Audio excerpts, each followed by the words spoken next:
A man once came to Ramana Maharshi and asked, Bhagwan, how can I know the highest Atman? Ramana looked at him for a long moment, not to evaluate the question but to listen to the movement behind it. Then he asked quietly, when you say Atman, what are you actually referring to? The man answered quickly, the true self, the final reality within. Ramana shook his head very gently. That is only a definition, and a definition is never the reality. A word is never the thing. A name is never what it points to. The man looked a little unsettled.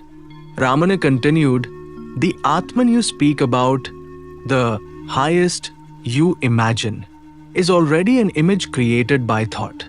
And thought can create anything. It can create gods, heavens, ideals, spiritual goals, whole universes of imagination. Thought decorates emptiness beautifully. But decoration is not truth. He leaned forward slightly. The Atman is not the Atman. The moment the word appears, the division appears. The word becomes a screen between you and what is. The word becomes a goal, a direction, a pursuit.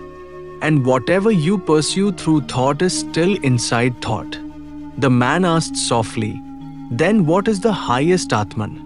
Ramana smiled, not because the question was wrong, but because it revealed the whole problem. See how your mind immediately wants a conclusion. It wants a form, something to hold.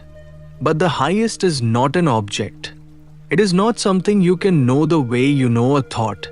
It is not something you can grasp. It is not something you can describe. He looked directly at the man, his eyes absolutely still. As long as you try to know it, you are creating distance from it. The seeker is the separation. And wherever there is separation, realization is impossible. The man fell into silence, confused and yet strangely open. Ramana said quietly, the word Atman has created this confusion. Because once the word exists, the mind creates a picture.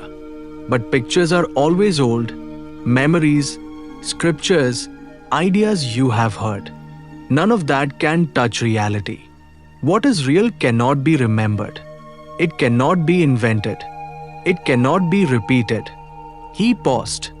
Do not try to know the highest Atman. Instead, understand the movement in you that wants to know. Watch the seeker, the desire, the imagination. Observe it without judgment, without trying to change it. Just watch. The man remained still, breathing slowly. Ramana continued, but now softer. When the movement of seeking becomes completely quiet, not because you suppressed it, not because you controlled it, but because you understood it, then what remains is not something you can call Atman. It has no label. He looked at the trees outside the hall. A tree grows without calling itself a tree. The wind moves without naming itself wind. Reality is nameless. Only the mind creates names. He turned back to the man. The word is not the Atman. The image is not the Atman. The highest cannot be sought. When seeking naturally ends, what remains cannot be called anything, and yet it is the very essence you were asking about.